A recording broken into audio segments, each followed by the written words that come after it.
here on January the 31st. Wow. It's a month already in the books for 2021. Can't go fast enough. Right. Yeah, you have to keep bringing that up. Some of us have a few years left. But it is good that the Lord has been with us. He's kept us safe. He's leading and guiding us and being with us. This morning we're going to be talking about our lesson, which is Jesus confronts religious leaders. It's taken from the second chapter of Mark. And so, as we remember, our lesson last week is that Jesus was in the temple. He cast out the demon.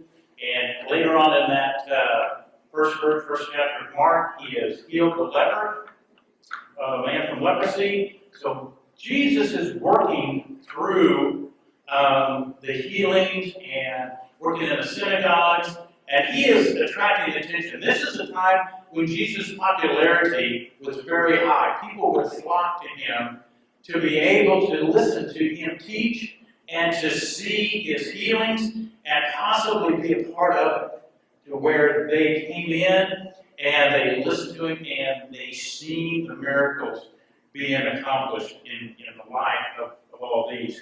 However, with the accomplishments and the popularity that Jesus is receiving, there are some groups of people among the Jews that are not liking this because they have their thinking, their way of doing things, and Jesus is not complying with that way that they think it should be done.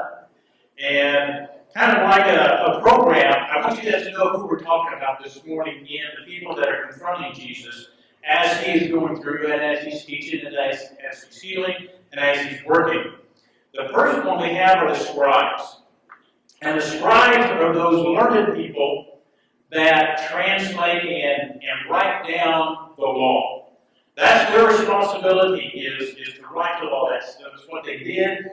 These people are kind of the, if you want to call them, the lawyers of the group, to where they could write marriage certificates, they could write land deeds, they could do all these things. But they are the ones that wrote down and transcribed the law. And so they knew it because they wrote it down over and over and over and over. So they felt like they were the authorities and they knew what the law was to be. And our next group is the Pharisees. And the Pharisees, they were kind of the group that made sure everybody complied with the law. That they didn't write it down, they didn't do what the scribes did, the scribes didn't do what the Pharisees did. But the Pharisees made sure that if you didn't follow the law, they were right there to tell you, and they were going to dole out consequences if you did not comply with what their interpretation of the law was. And so both these groups had their own interpretation of how the law should look in people's lives, how it should look in the temple, in the synagogue, and how people's lives should reflect what the law says. And Jesus just blew that completely out of the water. He was not concerned about what their translation of this was or what their interpretation of the law was. That sometimes if you look at this, religious traditions can keep us apart from that relationship with God to help us to see and recognize the Spirit of God moving. And that's what was important here, and as we learned from last week, is that these people were so blinded by their traditions and how things had to be done, they did not see nor accept the Spirit of God moving through Jesus when he began his healings and when he began his teachings in the synagogue and started doing that.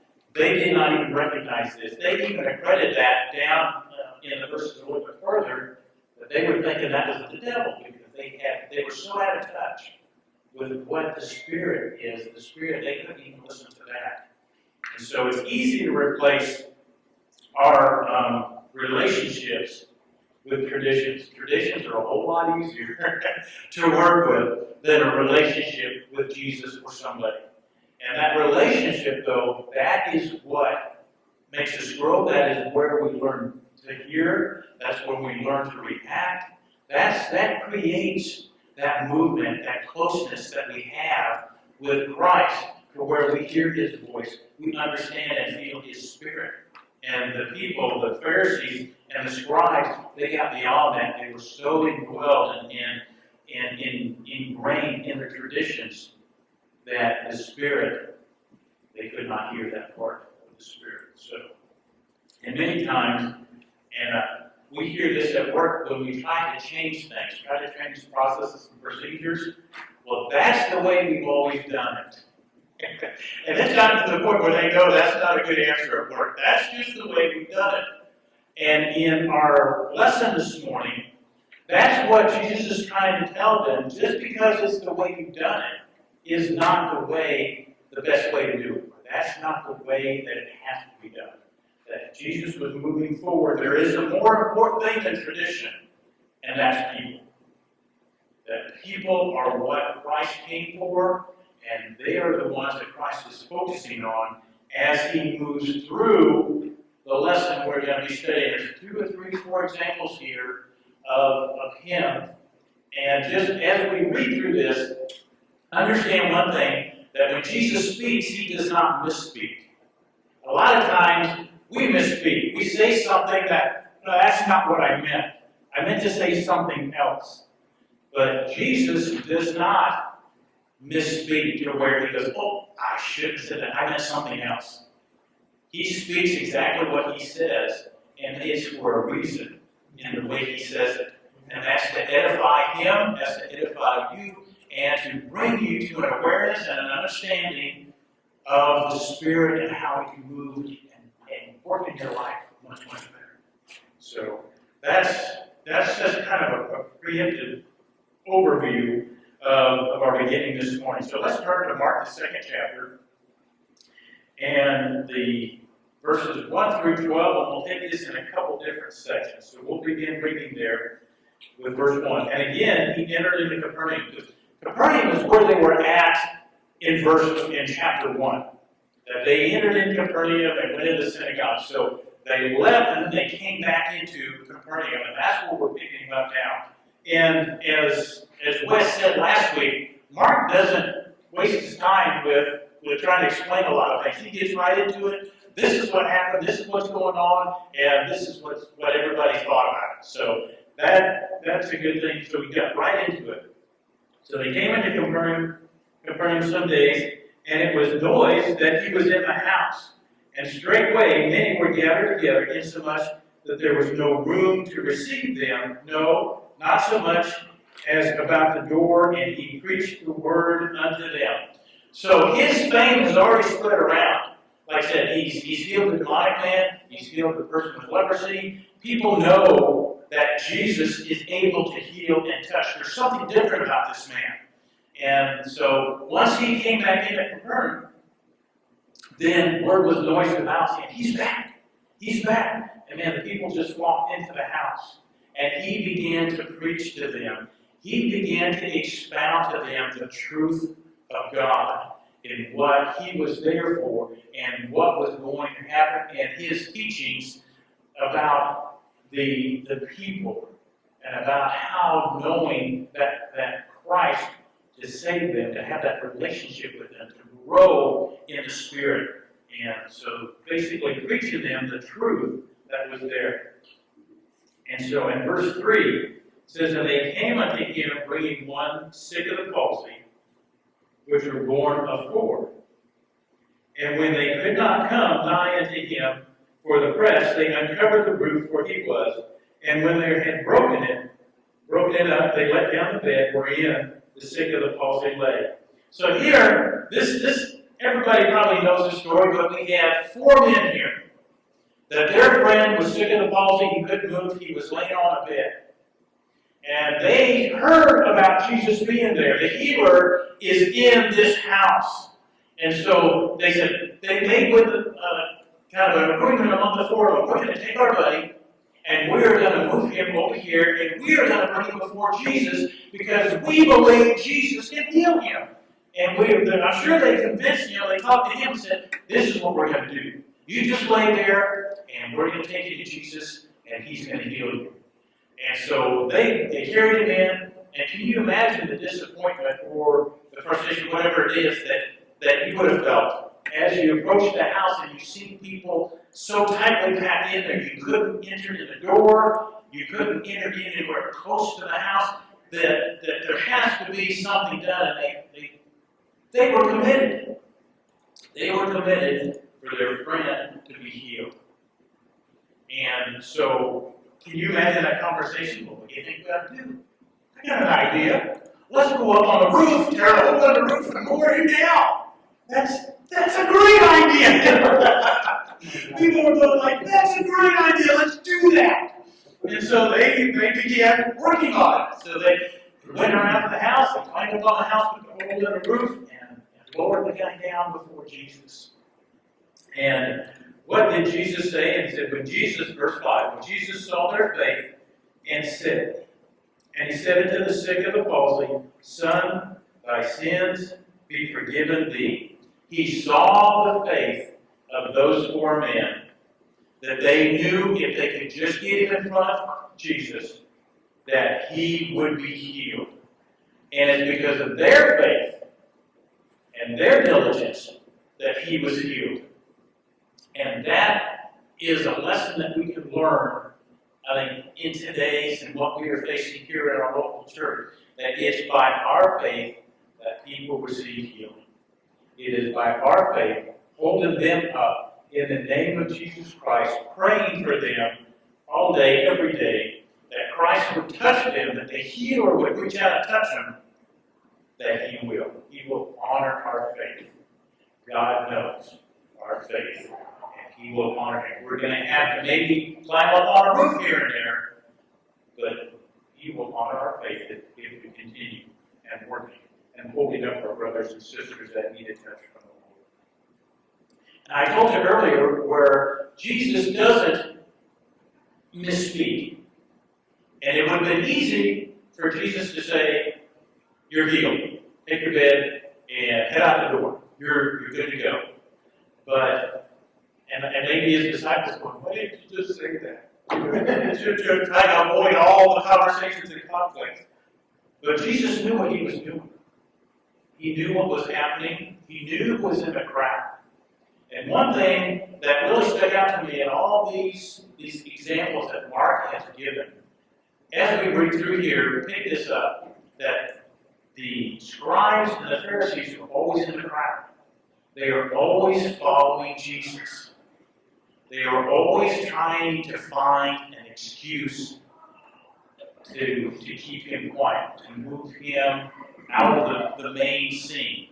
They were losing attention. They were losing power, and they had to find some way to stop this Jesus from being the people's choice, if you would.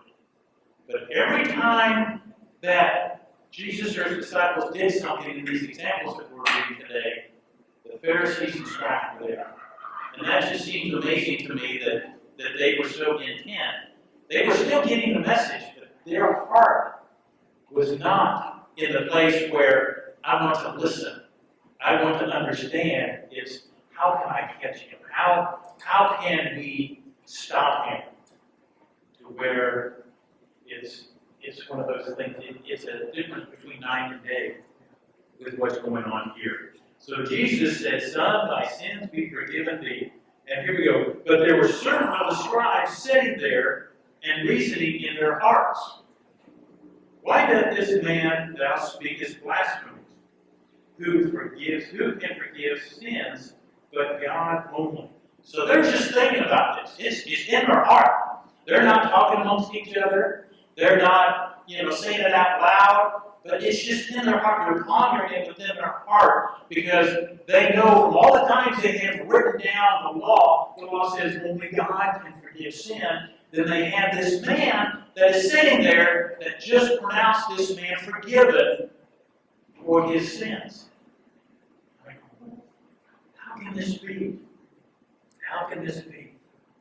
And then verse 7, or verse 8, it says, And immediately when Jesus perceived in his spirit that they so reasoned within themselves, he said unto them, Why reason ye these things in your heart? Do you remember that scripture that the Spirit knows the thoughts, and the Word knows the intents and thoughts of our heart? The Spirit can really work with us, and they know what we think even though we don't say it. It knows what is in our heart when we ponder things. So these men didn't even speak it. And Jesus knew that they were questioning what had just happened. And the question is like, why reason you with these things in your heart? Why are you questioning what you just saw? And they go on. Jesus goes on to say, whether it is easier to say to the sick of the palsy, thy sins be forgiven thee, or to say, arise, take up thy bed and walk. Which is easier?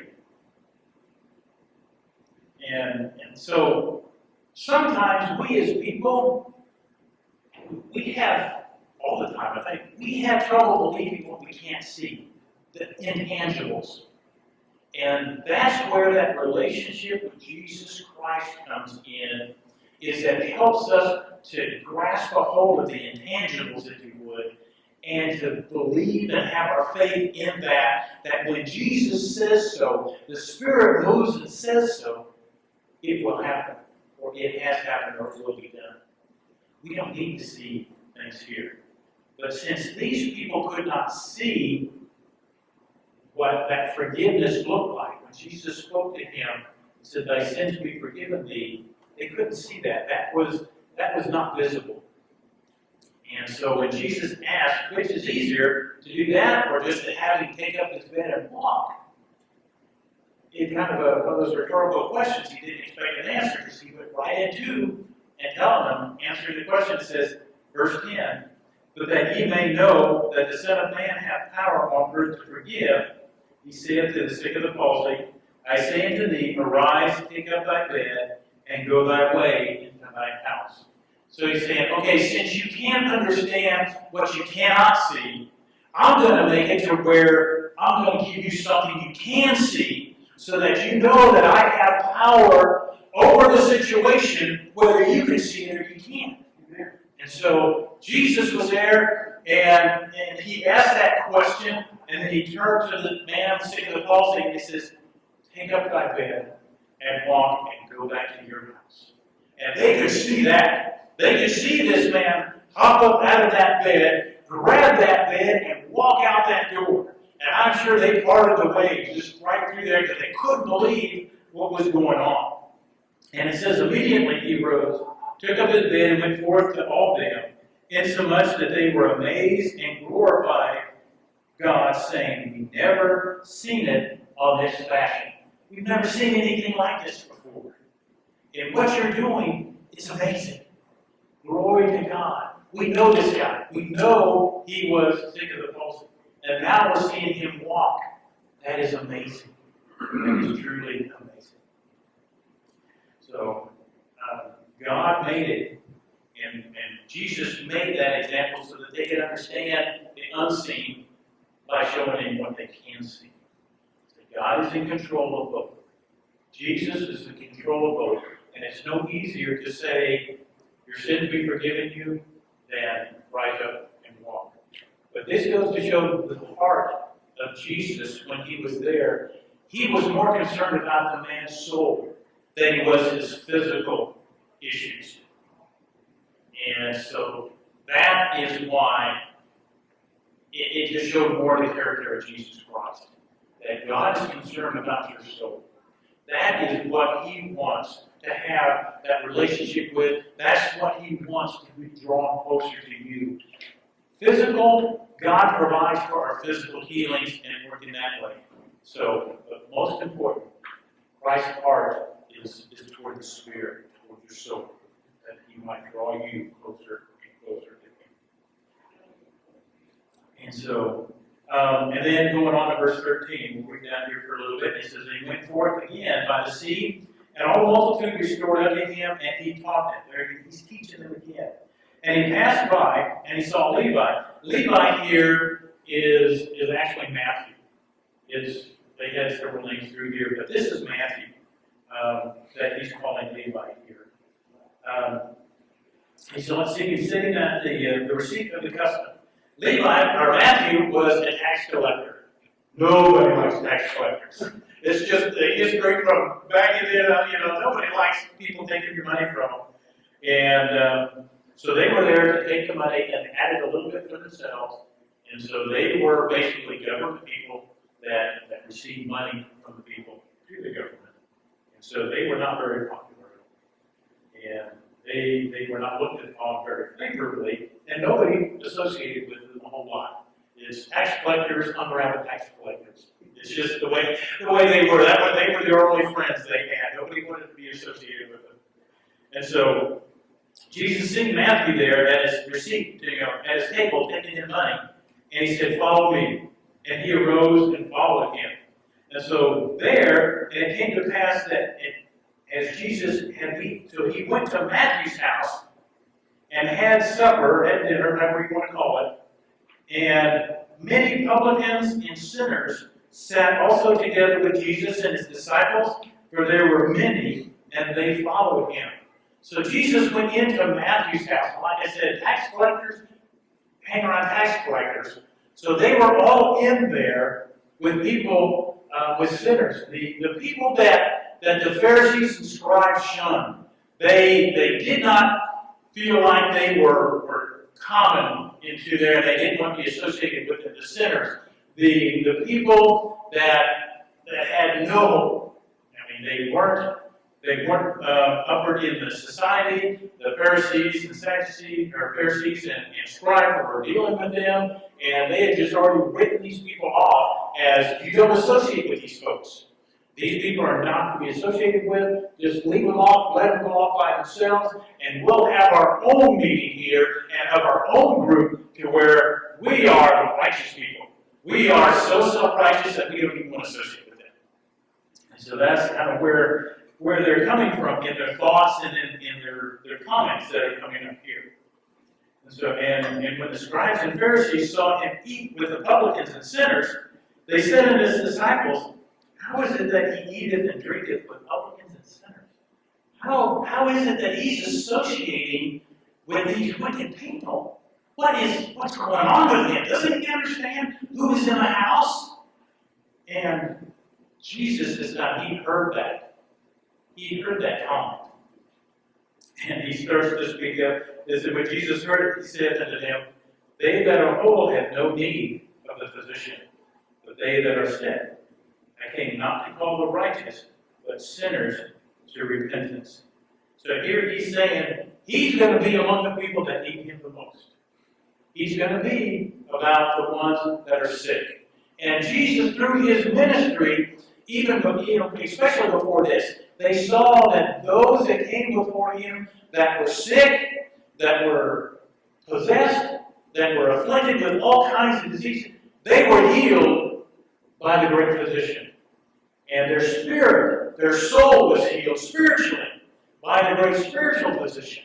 So he was showing that this is why he came. He didn't come to be part of the ruling class. He didn't come to be one of the scribes, to be able to dictate the law, one of the Pharisees to enforce the law, but he came to be one of those people that were with the common people to save the soul, to be their release, to be their hope and be their peace, and to reach out and be part of them. And so that is kind of the answer that he's given. And he said he came not to call the righteous, but sinners to repentance. And part of this that the commentary brought out is that these people, the Pharisees and scribes, were so self-righteous. They thought themselves to be better than anybody else. They were the learned group. They had the power. They controlled the synagogue. They moved about freely, and nobody messed with them. And self-righteous, that could be what part of what Jesus is talking here is those people that are self-righteous, they don't see the need to approach Jesus and to be healed. They don't see that they're afflicted. They don't see that they're in need of a saving touch from Jesus. Whereas the sinners, the ones that are sick, realize they are not whole. They need somebody to move into their lives, to lift them, to strengthen them. They need a Savior. They need a healer. And so they are approaching Christ. And He saves them and He heals them. So those are the sinners that need, that God is for, and that the physician comes to heal. Verse 18, it goes on. I'm going to hurry up here. And the disciples of John and of the Pharisees used to fast. So here they changed gears. Okay, we kind of lost that conversation. That discussion is off. We're done with that. We didn't score too many points on that. So let's shift gears. And so the disciples of John the Baptist and the Pharisees approached Jesus. And they said, we fast. We fast, and it's our tradition to fast. But why don't your disciples fast? They were kind of feeling a little self-righteous, or like, well, how come I'm doing it and they're not doing it? Why? What is that? Why is it good for us that we have to do it, but then your guys don't have to? And that's part of the fasting. And then Jesus answers them in verse 19, and He says, and Jesus said unto them, can the children of the bride chamber fast while the bridegroom is with them? As long as they have the bridegroom with them, they cannot fast. But the days will come when the bridegroom shall be taken away from them, and then they shall fast in those days. So Jesus is trying to get them in, and they understood what it meant. Sometimes, we may not, but He understood, the people understood what He was saying about the bridegroom. When the bridegroom is among His people, among the group, there is feasting. It's a celebration. There's joy. There's happiness. And there's all kinds of food laid out for the celebration. That's not the time to fast. Thanksgiving is not the time to fast. That's poor timing is what that is. And that's what He's saying. There is a time to fast. And when He's saying, when the bridegroom, referring to Himself, when He leaves, there will be a time to fast. And that will become an important part of a Christian's life to his disciples, that when he leaves, that they will be expected, and it will be a benefit to them to fast and to pray and to see God's face once He's gone. But while He's here, it's a time of celebration and moving forward. But the days will come, verse 21. And He gives two more examples. He says, okay, maybe you didn't understand that one. Let me explain myself here. And He goes, no man also seweth a piece of cloth on an old garment, else the new piece that filled it up, taketh away the old, and rent is made worse. So here He's saying, you can't take an old garment, take a new piece of cloth, and sew it on it. I don't know how many of you are seamstresses or you even try to sew. That I've been told. I don't sew. I've been told. And that you can't patch an old garment with a new piece of material. Because the old garment is already shrunk. It's already kind of been fitted. But you try to put that patch on of a brand new cloth that hasn't shrunk, that is there. And when you wash it or when you wear it, that new piece will shrink. And it will tear the seams and make the hole even worse because it is not compatible with that. And Jesus was trying to tell them that you cannot, in your traditions, your old cloth that you have, those traditions that you can't say, I want to pick up a patch of what Jesus is teaching now and put it in my old traditions and make it look good and cover up this little hole that I have here. Because when the time comes and you begin to wear that cloth will be torn because they're non-compatible because it is working against each other. Now, what you want to do is you want to go buy a new garment that Jesus has made for you, ones without any seams. And He is there providing this for you. Just go out and buy a new one. Don't try to fix your old traditions with what Jesus is teaching you. Latch on to what Jesus is teaching you. Put on this new garment and then things will work out so well, and it's so much more beautiful than what your old traditions are. And then Jesus goes, well, maybe you don't understand that one. Let me clarify myself. And so verse 22, it says, and no man putteth new wine into old bottles, else the new wine doth burst the bottle, and the wine is spilled, and the bottles will be marred. But new wine must be put into new bottles. And I can get real gross about it, but they had wine bags that they used. That from the animals, they used wine bags that they carried their wine in. And over time, it conformed to the wine that was in there. Because the wine expands, it ferments, and works its little magic in there. And so the container forms to what was in there. And so once you get rid of all that wine, it's already formed to a specific shape. And then you try to put new wine in there and seal that up, it can't stretch anymore. It's going to pop. And wine's going to go everywhere, and it's just going to be a mess. And so Jesus was trying to tell them, that's the way it is when you try to accept the teachings that Jesus has without changing what's on the inside.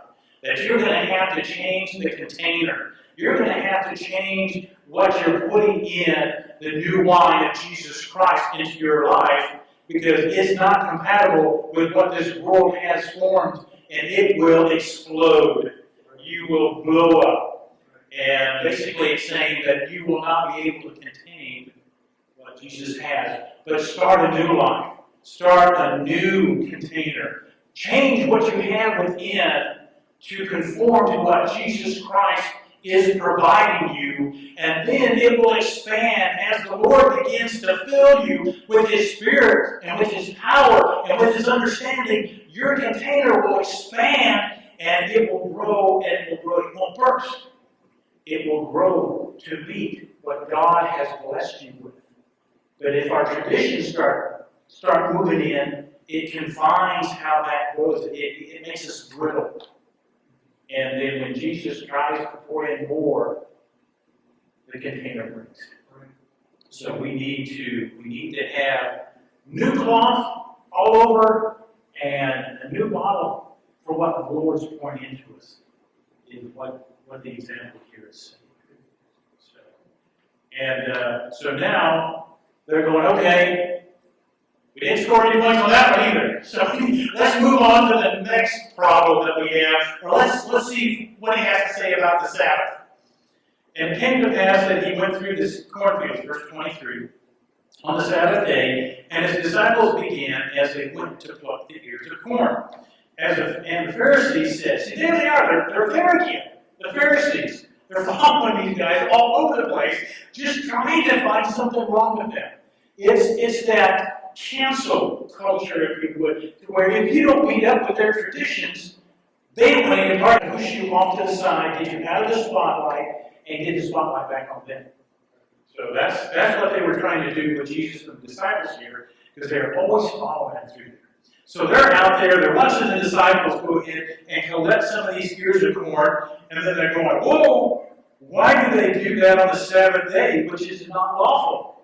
And the Pharisees, they know, they've been taught, they've read the Word, they've read the law. You can't do anything on the Sabbath. The Sabbath was for rest. They had all kinds of things on the Sabbath about how far you can travel, what you can do, what you couldn't do. There were so many laws that was there, and the Pharisees were going, you can't do that. You can't do that. Have you heard anybody tell me that? You're working for the Lord, but you can't do that. But then, so the Lord answers him and says, have you never read what David did when he had need and was hungry, he and they that were with him? How he went into the house of God in the days of Abiathar, the high priest, and did eat the showbread, which is not lawful to eat, but the priest also gave them which were with him. And so he's referring back into 1 Samuel, that David was out, he was sent out with some men. And they were on, if you want to call it, the work of the Lord. The king sent them out to check out the land And they got out there, and they ran out of food, and so they came back into the synagogue. And so David talked to the priest, and he says, do you have some bread? And David was told, we don't have any regular bread. All we have is showbread. And so the priest goes, okay, I'll give it to you if your men meet this criteria. And David goes, we meet the criteria. And the priest goes, okay, you are welcome to have this bread. Even though it was not common practice that men eat what was set for the priest gave it up to him. And that's what Jesus was talking about. So didn't you know about that story? And it goes back to what is more important, keeping the tradition or feeding somebody the bread of life. What's more important? And sometimes people go, well, it's tradition. It's the Sabbath. We can't do this. Or it's the temple, the synagogue. We can't do this. And the Lord's saying, what's more important, folks? What's more important? Sharing the bread of life with somebody that is starving to death on the Sabbath, or taking it and walking it away, saying, no, you can't have it because it's not for tradition. That's what he's trying to make them to understand. So, and he said to them, the Sabbath was made for man, and not man for the Sabbath. The Sabbath was made to benefit man. And over the ages, through the law, men have added traditions. They have added to what God intended for it to be. That day of rest, of recuperation, of time spent with God, is what that was. But now they're saying you can't do this, you can't do that, you can't feed anybody, you can't take anybody away from, your ox falls in the ditch. Sorry about that. Come back tomorrow. So, but it's God made the Sabbath to benefit man. And verse 28 says, therefore, the Son of Man is the Lord of the Sabbath. There are no restrictions for the Lord. There is no days that God cannot work. There's no months that God cannot work. There's no times that God cannot work. So we need to kind of push our traditions out of the way and then let God have His way in there. So we have one more little portion and we'll be done here. Chapter 3. And he entered the gate into the synagogue, and there was a man there which had a withered hand. And they watched him whether he would heal on the Sabbath day. So now it's changed gears. Now they're not seeing if he can heal, they're seeing if he would heal. He's been talking about this. We've confronted him on this before. He's healed in the synagogue several times on the Sabbath. And he knows we don't like this. He knows he shouldn't be doing this. Talk to your kid. You know you shouldn't have done that. Yeah. But they're saying now, they're sitting back and seeing if he would heal this man with the withered hand. And that they might accuse him. And that's either laying in wait. When you, just like Jesus, when you begin to stand up for Jesus Christ, and God manifests His power and His Spirit in your life, there will be somebody standing back waiting to accuse you of something. Because they did it with Jesus Christ, and they are going to do it to us because that doesn't go along with their tradition and with their beliefs. Just like the Pharisees and scribes. That goes against everything that we've been teaching these people, so you need to stop it. So when we move out, that's an example of what may happen. And he said unto the man which had the withered hand, stand forth. So he called him up. And he said unto him, and unto the group here, is it lawful to do good on the Sabbath days, or to do evil, to save, or to kill? So that they held their peace.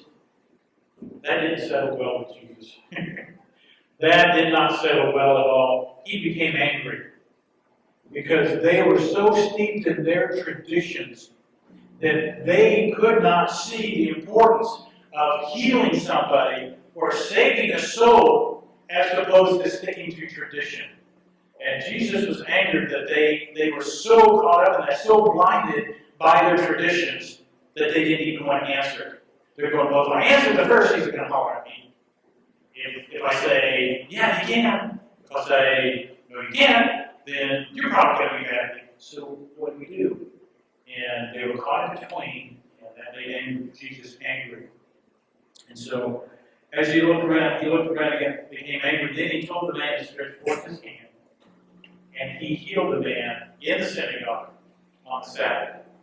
So Jesus went ahead and showed himself strong and mighty again in what he had to do. And in all these lessons and all these examples that Mark has given us, that we need to have our priorities straight. We need to understand, and if something hinders us from hearing the Spirit or listening to the Spirit of God, we need to push that aside so that we can hear the Spirit of God move, and we feel and understand and recognize the Spirit of God when it moves. Because God can move and we not even know it if we don't have the right Spirit of us, if we have those traditions around our neck, just hanging around, and we're trying to follow traditions rather than the Spirit of God.